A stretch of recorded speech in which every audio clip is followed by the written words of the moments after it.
Está bien, señor magistrado. En primer orden, nuestro petitorio es de que, a tenor de lo establecido en el artículo 416 del Código Procesal Penal, se interpone el recurso de apelación contra la resolución número 6 que declara fundada la comparecencia con restricciones en contra de mi patrocinada Sarita Elizabeth Reina Espinosa, a fin de que ésta sea revocada. El agravio que nosotros hemos invocado en el recurso escrito es la errónea interpretación y aplicación de lo regulado en el artículo del 287 al 289 del Código Procesal Penal, es decir, un error improcedendo en cuanto a la aplicación de la institución procesal medida de coerción personal denominada comparecencia con restricciones. Procedo a fundamentarlo. Por temas de dinamismo, este agravio a lo largo de la exposición será dividido de la siguiente manera.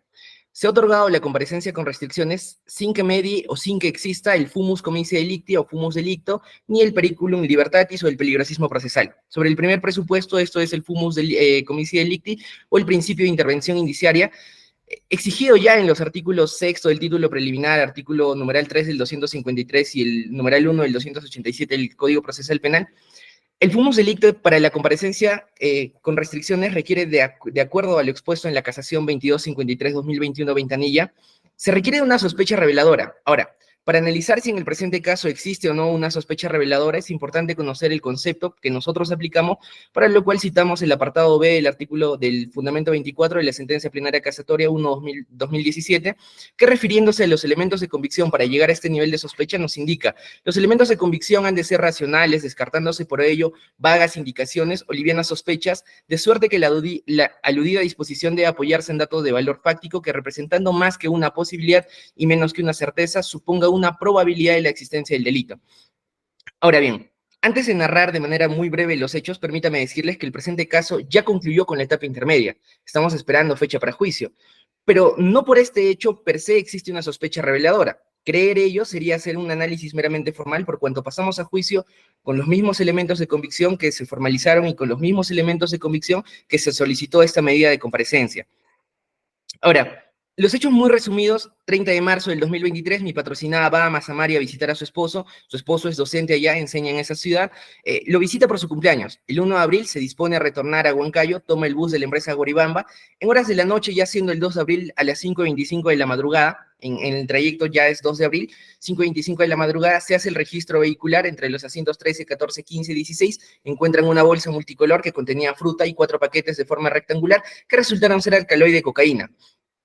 Uno de los efectivos intervinientes dice: huele a perfume. Al hacer el registro, mi patrocinada, de manera voluntaria, conforme lo narra el propio fáctico, entrega su perfume para desvincularse del olor. Sin embargo, este hecho hace que sea la principal sospechosa. Este indicio de olor y que mi patrocinada compró el asiento número 11, pero en un lapso se sentó en otro asiento para ir más cómoda, nos han llevado hasta juicio. El Ministerio Público hace un análisis indiciario que vamos a analizar de manera muy sucinta por cuanto se cae por su propio peso. Nos dice primero, indicio de oportunidad. Fiscalía nos dice: como estuvo en el bus, ella tuvo la oportunidad de traficar.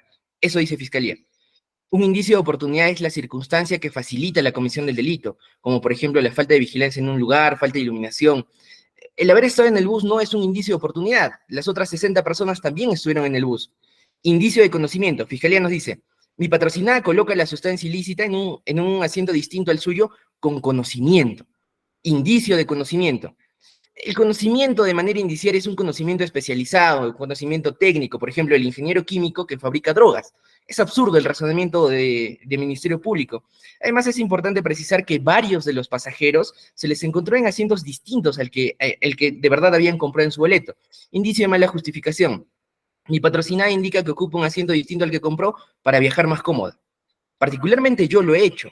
Desde que conozco este caso, nunca más me moví de mi asiento. Este actuar, por máximas de la experiencia, no es un indicio de mala justificación, todos lo hemos hecho. Indicio de actitud sospechosa. Fiscalía dice: haberle encontrado un perfume. En primer lugar, de los propios hechos que se narran, se desprende que no le encontraron el perfume. Es muy distinto que ella entregue el perfume de manera voluntaria, antes que se lo pidan o le registren. El indicio de actitud sospechosa con comportamiento se realiza ex ante, ex post del delito, como por ejemplo exceso de interés sobre un tema, caminar con pasamontañas en un lugar oscuro, etc. Indicio móvil.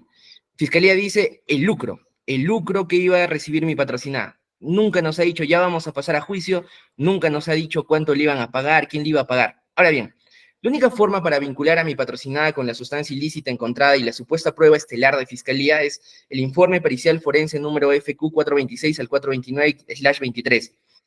Este nunca existió que existe una homologación completa, es decir, una exactitud entre ambas sustancias comparadas, el perfume y lo que es el olor de la droga, sino que se hizo un estudio de homologación, es algo totalmente distinto. Lo que nos dice el informe es que presentan espectros iguales en un mismo tiempo, por lo que, lo dice tal cual, por lo que se infiere que la sustancia ilícita fue rociada con el perfume, es decir, el informe pericial llega a una suposición.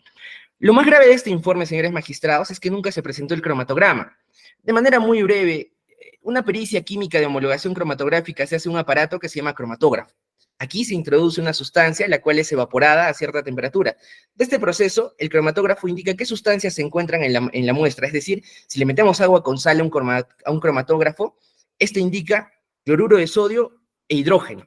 Los resultados se muestran en un cromatograma, que son los picos que nos indican el porcentaje de sustancias existentes en la pericia. El Ministerio Público no nos ha indicado nada de ello, por lo tanto nosotros creemos que no es confiable. Ahora, el análisis que realiza el ACU es tan deslinable, tan gravoso, que ha existido errores en el mismo fáctico. Línea 32, página 4 del acta de audiencia, que contiene la resolución, línea número 39, fundamento tercero, página 6. El juez confunde el día que ocurrieron los hechos, él nos dice ocurre el 30 de marzo, sin embargo, como los he mencionado, es el 2 de abril. Asimismo, indica en reiteradas oportunidades que el tráfico se realizó a bordo de la empresa de Atur, fue en la empresa Boribamba.